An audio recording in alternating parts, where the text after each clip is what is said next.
Eu queria convidar você a abrir a sua Bíblia ou olhar na transparência, fique à vontade. Êxodo, capítulo 4. Iremos fazer a leitura do versículo 1 ao 9. Livro de Êxodo, capítulo 4, do versículo 1 ao 9. Êxodo 4, do 1 ao 9. Diz assim a palavra de Deus: Respondeu Moisés: Mas eis que não crerão, nem acudirão à minha voz, pois dirão: O Senhor não te apareceu. Perguntou-lhe o Senhor: Que é isso que tens na mão? Respondeu-lhe: Um bordão. Então lhe disse: Lança-o na terra.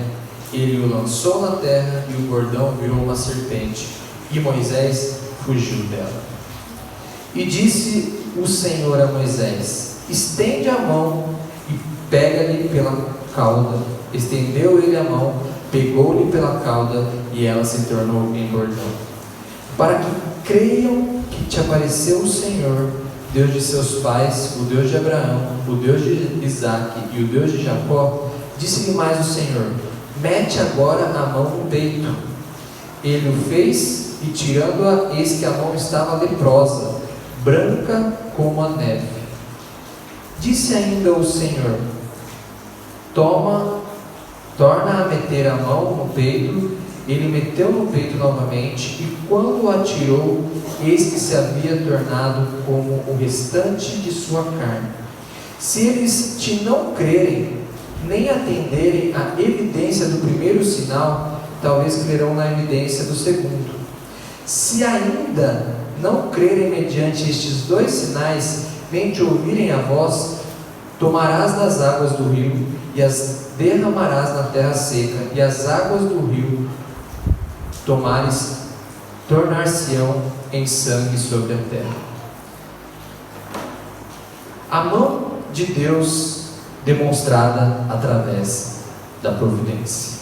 Eu quero recapitular com você que não estava comigo, ou você que estava comigo na semana passada, mas já esqueceu, porque já faz uma semana que nós nos encontramos aqui no culto à noite. Eu quero te relembrar algumas coisas. Como que nós chegamos até este ponto da história? Primeiro teve a criação do homem. Deus fez o homem, fez o jardim do Éden, Deus criou o mundo, tudo muito bonito, tudo muito bacana, mas o homem desobedeceu a Deus, comeu do fruto proibido. Desde então, todos nós somos pecadores, e em Romanos vai dizer que todos pecaram e estão longe da glória de Deus. Isso é muito sério, porque desde que o pecado entrou no mundo, todos nós estamos longe, estamos distantes, estamos numa morte espiritual. Desde então, tiveram alguns acontecimentos muito importantes na terra. O homem começou a se multiplicar, né? E aí veio um momento em que Deus falou assim: chega, está muita zoeira aqui na terra, vamos acabar com tudo isso. Foi quando Deus disse para Noé: Noé, faça uma arca. Noé, eu quero que você construa um grande barco, porque eu vou destruir com água todo esse povo. E assim Deus fez. E desde então, Deus fez mais uma aliança com Noé. E depois de Noé, teve aquela situação da Torre de Babel, que Deus teve que confundir as línguas, porque o homem estava se orgulhando em si próprio, se preocupando com os seus próprios interesses, querendo se juntar para ser grande e não fazer o nome de Deus grande. E depois da Torre de Babel, quando teve a confusão das línguas, eles se espalharam sobre a terra e foram povoando em vários e vários lugares. E então, posteriormente ao capítulo da Torre de Babel, a gente vê Deus fazendo uma aliança com Abraão. E diferente do que o povo na Torre de Babel fez, que eles queriam engrandecer o nome, Deus promete para Abraão: eu farei você pai de grande multidão. Então veio da parte de Deus o pacto com Abraão, dizendo assim: você será o pai espiritual do meu povo. E aí depois de Abraão, um homem pecador também, como não se lembrar das vezes em que ele mentiu por medo e não confiou em Deus. E ali naquela prova de fogo, quando Abraão está indo para executar o seu filho Isaque, o filho da promessa, ele não está indo para matar, ele está indo ali para vida, porque ele entende realmente que Deus está no controle de todas as coisas e que se Deus tinha ordenado ele a sacrificar o seu filho, ele deveria fazer isso por amor a Deus. E nós sabemos a continuação da história, que Isaac não precisou ser morto, porque Deus providenciou, mais uma vez a providência de Deus sendo vista ali, e não precisou matar Isaac. Isaac deu continuidade. Depois veio Jacó. Obrigado, senhor Antônio. Jacó, que teoricamente não era para ele ser o filho da herança, era para ser o seu irmão, mas ele rouba o direito da primogenitura de seu irmão, mas tudo debaixo de uma soberania divina.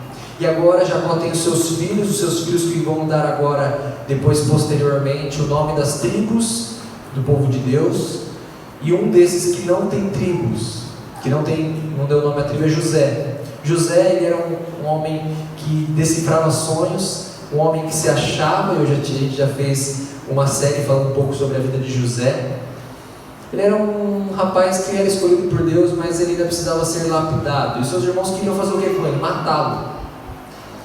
Só que um dos seus irmãos se levanta e fala assim: não façam isso com ele, vendam ele, fazem alguma outra coisa, mas não o mate. E aí sim, os seus irmãos agora venderam e disseram a seu pai que ele estava morto. Mas tudo isso era plano de Deus, para que quando ele chegasse ali no Egito, depois de passar toda a história que você já está acostumado a saber, né? Altos e baixos, ele chega, ele vai conquistando seu espaço, depois a mulher de Potifar quer ter algum relacionamento com ele, ele não se curva a isso, ele sai fugido, ele sai correndo do pecado, e mesmo assim a mulher de Potifar diz que ele tentou abusar dela e não ao contrário. Nós sabemos que foi ao contrário, a verdadeira história.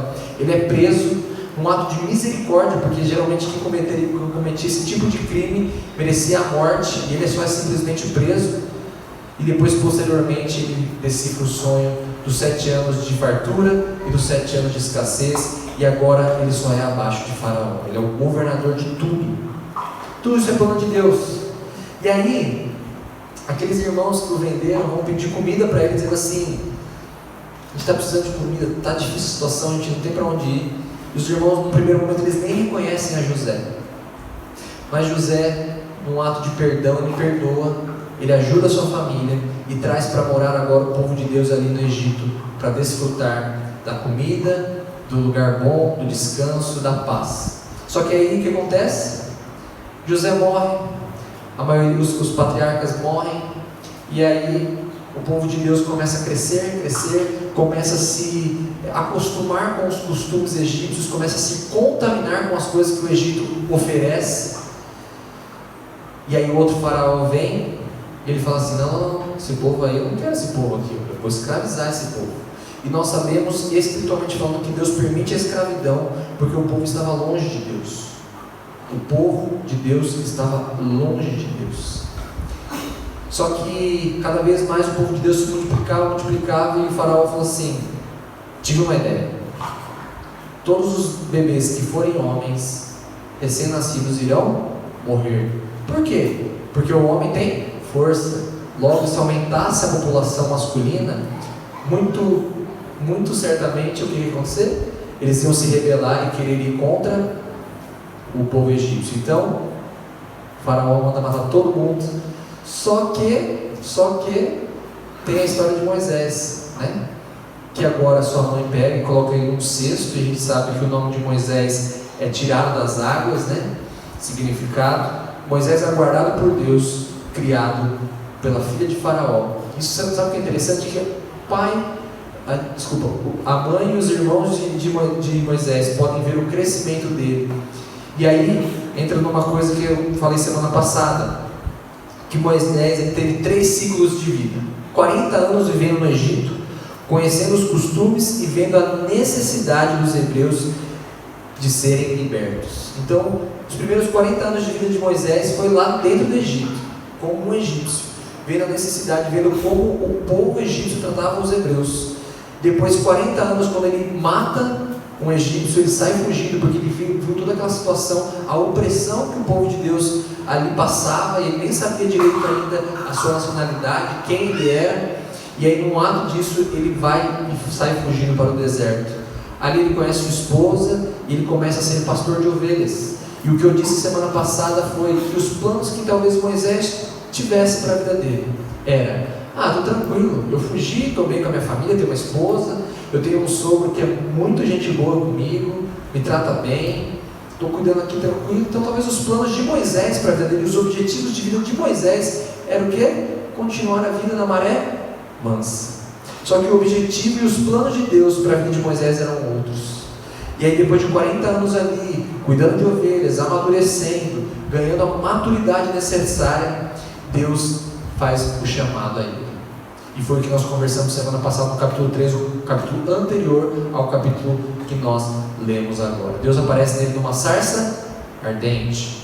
E ali a gente viu que é necessário ter um respeito diante de Deus, porque Moisés, quando ele chega ali, ele tira suas sandálias num ato de respeito a Deus, porque ele entende diante de quem ele está. Logo em seguida, ele entende que Deus está chamando ele para uma missão, tem um objetivo para a vida dele. No começo ele quer se esquivar, ele diz: não, Deus, eu acho que não é comigo, não vai dar certo. E aí nós entramos no capítulo de hoje, quando Deus está provando mais uma vez a Moisés que ele é um escolhido para isso, e mostrando para o povo ao seu redor que Moisés tem um objetivo na vida dele, que Deus tem um objetivo na vida de Moisés. Então, algo que acontece, e a gente muitas vezes tem alguma dificuldade em entender a providência de Deus. E o que significa providência? Qual que é o significado de providência? Disposição prévia dos meios necessários para a consecução de um fim. Então, disposição prévia dos meios necessários para a consecução de um fim. O que significa? Significa que tem alguma coisa que vai ter no meio para que algo tenha o seu objetivo final. O que isso tem a ver com a vida de Moisés? O que isso tem a ver com a vida de Moisés? Moisés foi colocado no rio num cesto. Moisés foi criado pelos egípcios, ficou 40 anos lá, viu a necessidade. Deus continuou ali ajudando ele na maturidade, no crescimento dele espiritual, e depois Deus vai capacitando ele para que ele fosse o líder do povo e tirasse o povo de Deus ali da escravidão do Egito. Você tem o costume de questionar os fins ou os meios? Lembre-se, Deus está no controle. Você já alguma vez na sua vida, você já parou e falou assim: por que está acontecendo isso comigo? Por que tudo que eu planejo não dá certo? Alguém já passou por isso? Eu já passei por isso. Às vezes você vê e fala assim: estou fazendo tudo certo no meu relacionamento com a minha namorada, não dá certo. No meu emprego eu faço, eu chego antes, vou embora mais tarde. E o cara que não faz nada direito, ele ganha promoção. E assim por diante, poderia listar várias coisas que a gente fica assim: nossa, mas não é possível. O problema é que às vezes a gente não quer entender que Deus tem outros tipos de objetivo e planos na nossa vida. A gente quer do nosso jeito, a gente quer dominar e comandar a trajetória da nossa vida.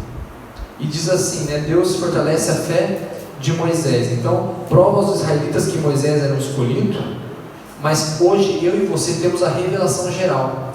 Por que Deus teve que dar 3 provas a Moisés para que ele realmente cresça e a fé dele fosse aumentada, para que ele fosse retirar o povo, e para que o povo ao redor olhasse e falasse: realmente ele é um escolhido de Deus?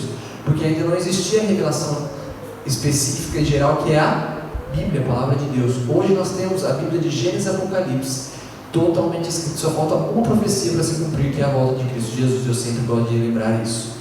Então hoje nós não temos desculpa. Hoje nós não temos desculpa por falta de crer em Deus, por falta de dizer assim: não dá para acreditar totalmente no Deus que eu sirvo, porque nós temos toda a Bíblia. Nela está revelado o caráter de Deus, quem é Deus, é a maneira de você se relacionar com Deus, é a maneira de que a sua fé é trabalhada através do Espírito Santo que habita em você e através da leitura da palavra. Hoje temos a Bíblia, a revelação específica e o principal: Cristo Jesus já veio. Nós não estamos aguardando o Messias a primeira vinda, nós estamos aguardando o final dos tempos, a segunda vinda. Então nós somos um povo privilegiado, porque nós já temos a certeza que a grande parte da profecia se cumpriu. E você sabe qual que é a maior tranquilidade para que você tenha certeza que Cristo Jesus vai voltar? É porque Ele já veio. Então nós que somos pós-Cristo, nós temos um privilégio. Isso é muito sério, isso é muito bom, é uma coisa muito gratificante. Só que na época de Moisés, a salvação era por meio da fé, mas ainda era necessário muitos mais milagres muito mais situações para que fosse provado realmente o que Deus queria daquele homem, ou daquela mulher, ou daquele povo e assim por diante. Hoje nós temos isso na Bíblia. Então eu e você não temos desculpa para não termos uma fé fortalecida por meio da palavra. Nós não temos desculpa quando nós dissermos que nós não sabemos o que Deus quer para a nossa vida, porque nós temos a Bíblia, nós temos a palavra de Deus, e principalmente nós temos a palavra de Deus na nossa língua. Tem muitos povos que ainda não têm a palavra de Deus na língua deles. E aí eu queria pensar com vocês, a primeira coisa é que a minha e a sua fé, muitas vezes ela é uma fé pequena. Olha o que o versículo 1 diz: respondeu Moisés, mas eis que não crerão, nem acudirão à minha voz, pois dirão, o Senhor não te apareceu.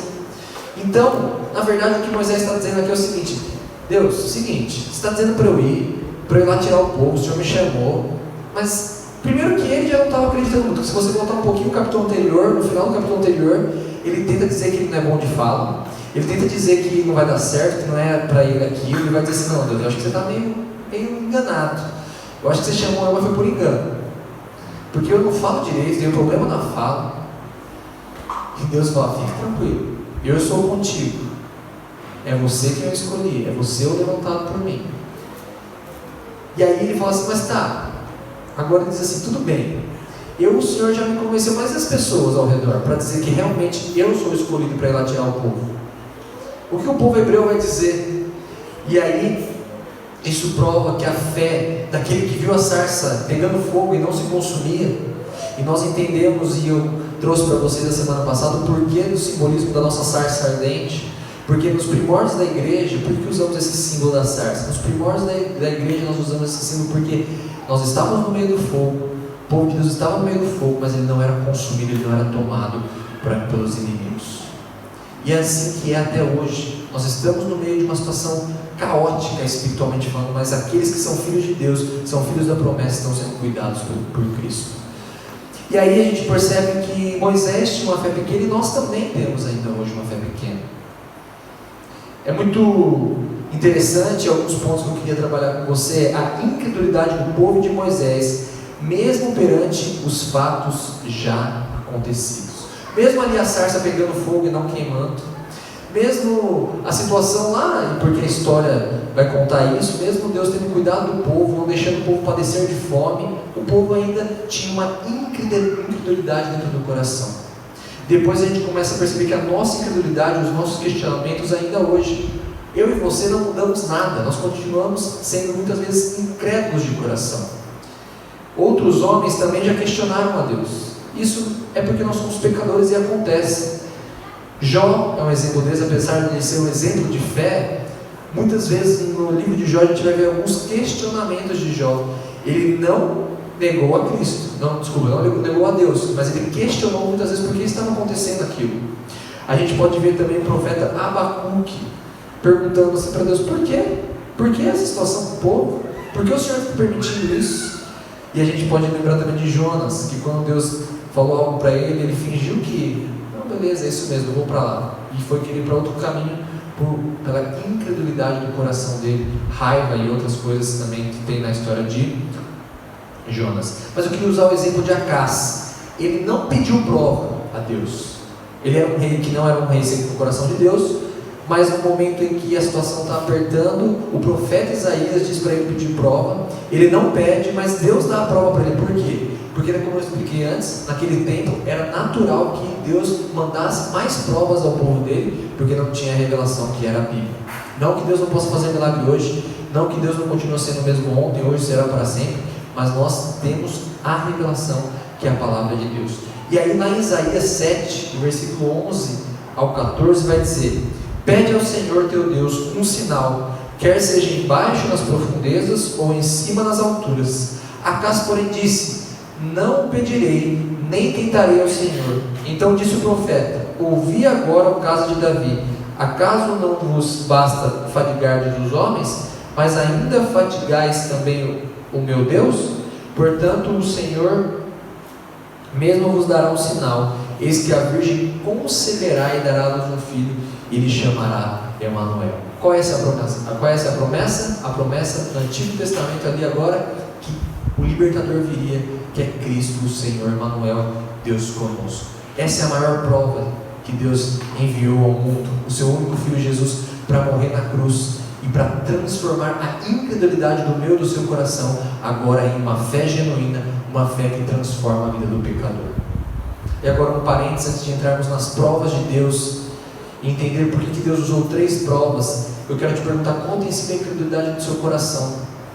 Talvez a incredulidade do seu coração talvez seja nos seus atos pecaminosos. Você tem alguma coisa que você sabe que é pecado, mas você continua fazendo e está tudo bem. Talvez a sua incredulidade ainda é numa área que você ainda não entregou verdadeiramente sua vida para Cristo Jesus como Salvador. Não há mudança verdadeira se não for uma mudança de coração, de mente em Cristo Jesus. Eu não sei qual é a área da incredulidade que você está.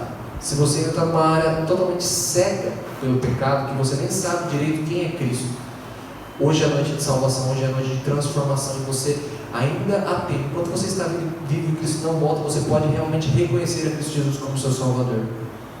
E essa é a maior alegria, a maior prova de Deus, por amor a mim e a você. Ele enviou o seu único Filho Jesus para derramar sangue precioso para a purificação de pecados. Então, por mais que a minha e a sua fé seja muito pequena, nós temos algumas coisas que nos ajudam: a palavra de Deus, o Espírito Santo deixado por Cristo, e principalmente a certeza de que Cristo veio, morreu, derramou sangue precioso e um dia voltará. Então, que realmente você possa entender isso, né? Que o Emmanuel já veio, o Deus conosco já veio, que é Cristo Jesus, o Senhor. Agora, queria entender com você 3 provas da providência de Deus. Por que 3 provas? Você sabe por que 3 provas? Eu vou te dizer. Lá em Deuteronômio 19:15 vai dizer por que Deus dá 3 provas a Moisés e ao povo. No Antigo Testamento, para algo ter uma veracidade, para algo ser realmente reconhecido, precisava de 2 ou 3 testemunhas. Hoje em dia, eu e você, como que a gente autentica alguma coisa? A gente vai no cartório. Perfeito, isso mesmo. Mas naquela época, para que algo tivesse valor, 2 ou 3 pessoas tinham que testemunhar o fato. Então, se eu fizesse algo e só uma pessoa visse e quisesse falar contra mim, aquilo não iria para frente. Ela precisaria de mais uma, ou de 2 ou 3 testemunhas testemunhando sobre o acontecimento. Então a gente vê lá em Deuteronômio 19:15 dizendo assim: uma só testemunha não se levantará contra alguém, porque qualquer iniquidade, por qualquer pecado, seja qual for que cometer, pelo depoimento de 2 ou 3 testemunhas, se estabelecerá o fato. Então, para que algo fosse levado em conta, precisava de 2 ou 3 testemunhas. Então, por que Deus dá 3 sinais ao povo dele e a Moisés? Porque Deus está dizendo assim: realmente o fato que está acontecendo aqui é genuíno, é um fato verdadeiro. E como não se lembrar, se a gente for lá para 1 João, quando Deus ele dá testemunho acerca dele mesmo, né? Através de Deus Pai, Deus Filho e Deus Espírito Santo. Isso é maravilhoso. São 3 testemunhas em um Deus só, né? Então realmente é algo muito sério. E aí a gente consegue ver do versículo 2 ao 5 que Deus está no controle de todas as coisas. Olha o que diz lá do versículo 2 ao 5. Perguntou-lhe o Senhor: que é isto que tens na mão? Respondeu-lhe: um bordão. Então ele disse: lança-o na terra. E ele o lançou na terra, e o bordão virou uma serpente, e Moisés fugiu dela. Disse o Senhor a Moisés: estende a mão, pega-lhe pela cauda. Estendeu ele a mão, pegou-lhe pela cauda, e ela se tornou bordão. Para que creiam que te apareceu o Senhor, Deus dos seus pais, o Deus de Abraão, o Deus de Isaac, o Deus de Jacó.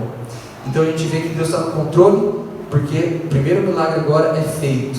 E qual é o primeiro milagre? O cajado se transformando em serpente. Por quê? Só porque Deus queria fazer uma mágica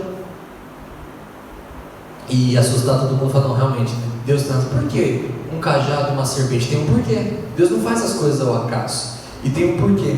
Primeira coisa que Deus quer mostrar, primeiramente ao povo e a Moisés, que ele está no controle de todas as coisas. A demonstração do poder de Deus sobre Satanás e os deuses do Egito. Eu não sei se você sabe, mas no Egito era natural que todo faraó tivesse um colar feito de cobre com uma serpente. Era algo que eles usavam naquela época, os faraós.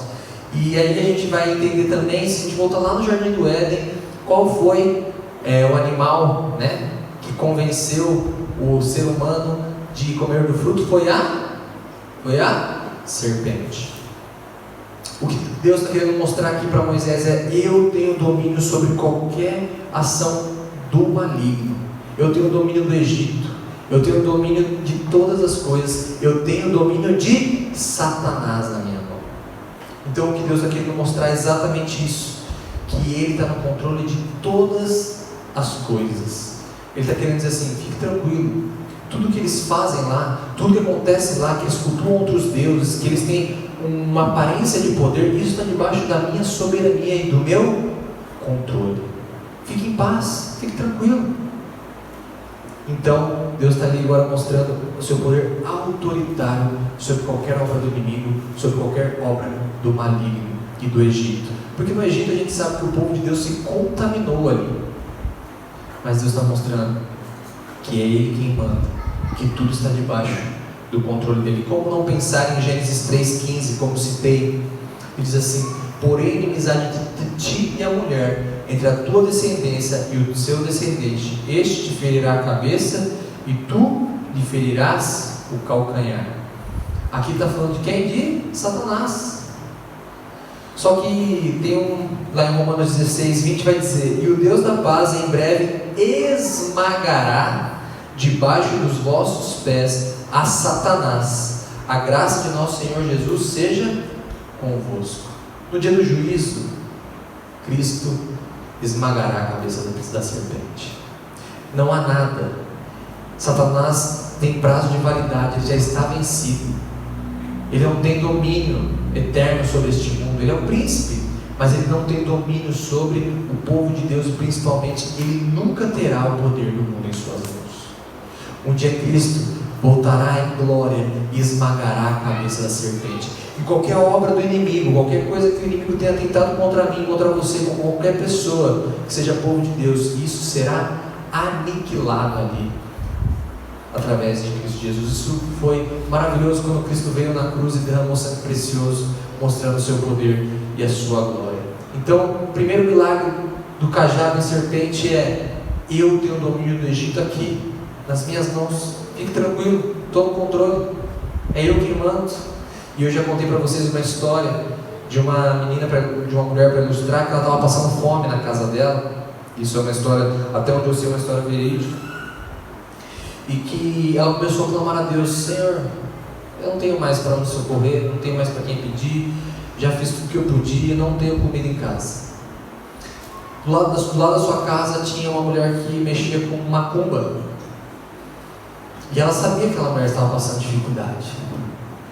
E ela falou assim: já sei, vou fazer uma cesta maravilhosa de comida e vou levar essa mulher, e quando ela me perguntar quem mandou essa cesta, eu vou dizer: foi Satanás que mandou essa cesta para você.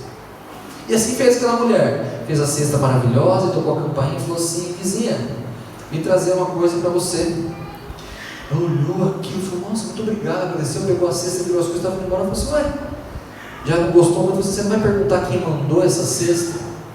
A resposta daquela mulher falou assim: quando Deus manda, até o diabo obedece. Foi Deus quem mandou essa cesta.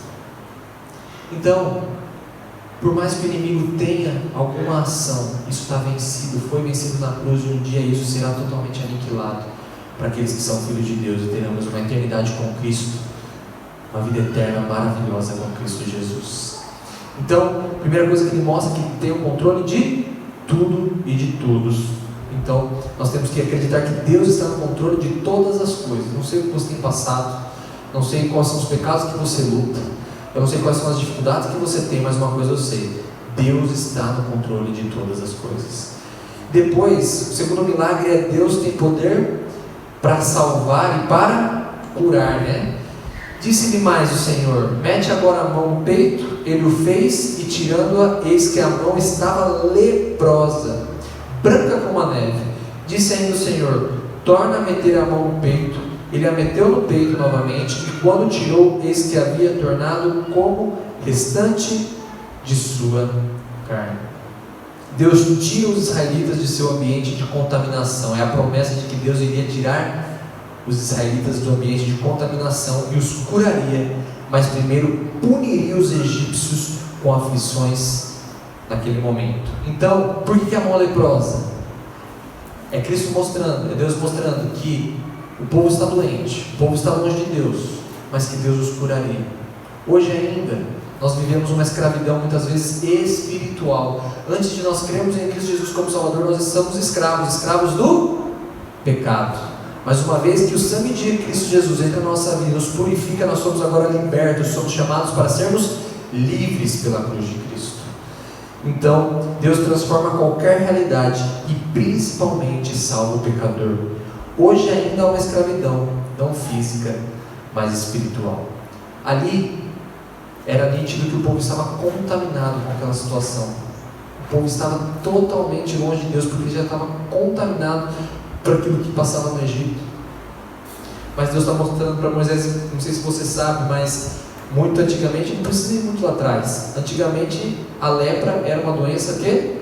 Contagiosa, que não tinha cura. Sabe o que significava? Afastamento. Essa pessoa está suja, não pode ficar no meio da sociedade. E aí Deus está falando assim: eu tenho poder para salvar, purificar o meu povo, eu tenho plano na vida do meu povo, e eu vou levantar, e estou levantando você para a minha honra e para a minha glória. Lá em 2 Coríntios 3,17 vai dizer: ora, o Senhor é o Espírito, onde está o Espírito do Senhor, há liberdade. Eu e você, quando nós somos salvos, nós somos chamados para sermos livres da escravidão espiritual. Em Salmo 136, versículo 12 e 14 vai dizer: com mão poderosa, o braço estendido, porque a sua misericórdia dura para sempre. Aquele que separou em duas partes o mar vermelho, porque a sua misericórdia dura para sempre, e por entre eles fez passar a Israel, porque a sua misericórdia dura para sempre. E por que será a mão? Por que a mão? Deus podia ter feito ficar o pé leproso, não podia? Por que a mão? Está mostrando que ele estava levantando Moisés como líder, mas que a boa mão de Deus estaria guiando o povo através da vida de Moisés e guiando o seu povo. Até hoje a destra de Deus, a boa mão de Deus nos conduz na nossa vida, nos conduz nas nossas veredas, nas situações que nós possamos vir a enfrentar. E a sua misericórdia dura para sempre. Deus não se cansa de cuidar do seu povo. Deus não se cansa dos nossos recomeços. Deus não se cansa de transformar as nossas veredas, mas contanto que os nossos recomeços sejam recomeços verdadeiros, genuínos e com o fruto do verdadeiro arrependimento. Ele está com a sua boa mão, te curando dos seus pecados, das suas enfermidades, principalmente as enfermidades espirituais. Deus tem o poder e controla tudo. Este Deus que tem poder para salvar, para curar, para tirar o povo, para levantar um líder mostrando assim: eu estou contigo, a minha boa mão está contigo, eu vou curar o meu povo através da sua vida. É o mesmo Deus que agora Ele mostra para o povo dele que Deus humilha os deuses egípcios e demonstra a purificação pelo sangue. O versículo 8 e 9 vai dizer: se eles não te crerem, mesmo depois dos dois sinais, nem atenderem à evidência do primeiro sinal, talvez crerão na evidência do segundo. Mas se ainda não crerem mediante estes dois sinais, nem te ouvirem a voz, tomarás das águas do rio e as derramarás na terra seca, e as águas do rio tomares tornar-se-ão em sangue sobre a terra. Por quê? Por que água e sangue? Deus destrói os egípcios contaminando o que eles consideravam uma fonte de vida. Os egípcios identificavam o rio Nilo como um deus egípcio, Osíris, e atribuíam a ele todo o bem e prosperidade em sua vida. Sabe por que Deus estava transformando primeiramente a água em sangue? Para humilhar, porque os egípcios criam que através do rio Nilo, através da água, havia purificação, havia transformação, havia vida. E a gente já ouviu alguns comerciais dizendo assim que água é vida, Você precisa beber água, você precisa da água, porque ela é importante para o seu organismo. Realmente, a água é um instrumento muito importante, mas através da água não há purificação genuína. Por que nós batizamos? porque é um simbolismo da purificação feita pelo sangue. Isso naqueles que já têm uma idade. Aqueles que são crianças que nós batizamos é o que? É a marca que faz parte do povo de Deus. E se um dia isso acontecer, se confirmando com a conversão dessa criança, ela vai professar a sua fé, mostrando assim: realmente o sangue de Jesus me purificou. Então o sangue foi um símbolo da vida sobre a morte. Deus está mostrando que ali não tem vida. Aonde tem vida é no sangue. E é no sangue de Jesus. Jesus ainda não havia vindo, eu sei. Mas a promessa desde Gênesis, a misericórdia de Deus, a Bíblia cristocêntrica de Gênesis a Apocalipse. Então a gente pode ver que Deus humilha o povo, mostrando assim: vocês acreditam que isso é um Deus? Que a água purifica? Eu digo, eu sou Deus, e a purificação é por meio do sangue. Lá em Hebreus 9:22 vai dizer isso: com efeito, quase todas as coisas, segundo a lei, se purificam com o sangue, e sem derramamento de sangue não há remissão de pecados. Guarda isso: sem derramamento de sangue não há remissão de pecados. Por que matava o cordeirinho no Antigo Testamento? Por quê? Porque era o simbolismo de que quando alguém peca, é necessário para a purificação sangue ser derramado. Sabe por que você, a gente não vai para a nossa casa hoje, vai lembrar de tudo que a gente fez contra Deus e vai matar um cachorrinho, uma ovelhinha? Sabe por que eu e você não vamos fazer isso?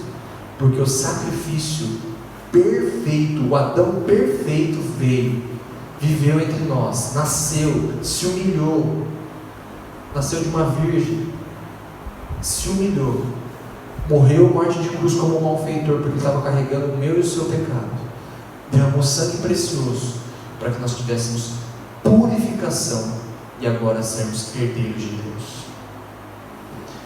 Então, esse mesmo Deus que provou em 3 sinais, em 3 milagres, e o porquê dos 3 milagres você entendeu hoje: a serpente mostrando a soberania de Deus e o controle de Deus, porque Deus é maior do que todos e tudo. E essa semana eu estava lendo uma mensagem no Cada Dia, inclusive hoje é o último dia que você pode fazer a sua assinatura do Cada Dia. Faça, é muito bom. Cada dia é um instrumento de Deus na sua devocional, pode ser um instrumento de Deus na sua devocional.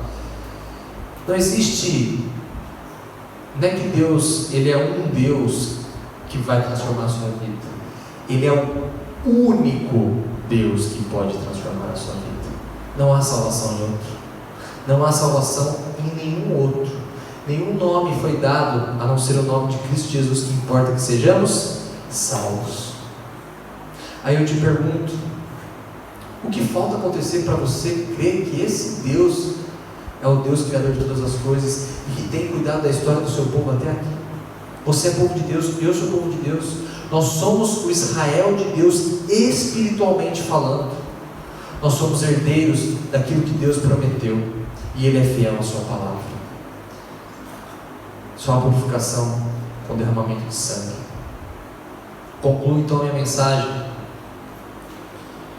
dizendo: Deus continua com a sua boa mão nos dando o alento necessário quando passarmos por dificuldades. Já temos a revelação específica, a Bíblia. Nosso Salvador já veio, e a maior prova que Ele voltará são os fatos acontecidos até aqui. Ele continua sendo o Deus que libertou o seu povo do Egito, e Ele é o Deus que enviou o seu único Filho para nos libertar da escravidão do pecado. Talvez você possa não lembrar de muita coisa que eu disse, mas lembre dessa frase: a maior providência divina, a maior prova da providência divina foi a morte de Jesus, que nos deu vida. A maior prova da providência divina foi a morte de Jesus, que nos deu vida. Ele é o mesmo ontem, hoje e será para sempre. Ele é o Deus que tem cuidado do seu povo. E antes de chamar a equipe de louvor, eu queria que você refletisse tudo que Deus já fez na sua vida até aqui, porque é Ele que tem te cuidado, é Ele quem tem te guiado, é Ele quem tem te transformado, ou é Ele quem quer te transformar ainda hoje. Ele está acima de todos os deuses, porque Ele é o único Deus. Ele tem o poder de Satanás em suas mãos. Ele cura qualquer enfermidade espiritual e, se quiser, física também.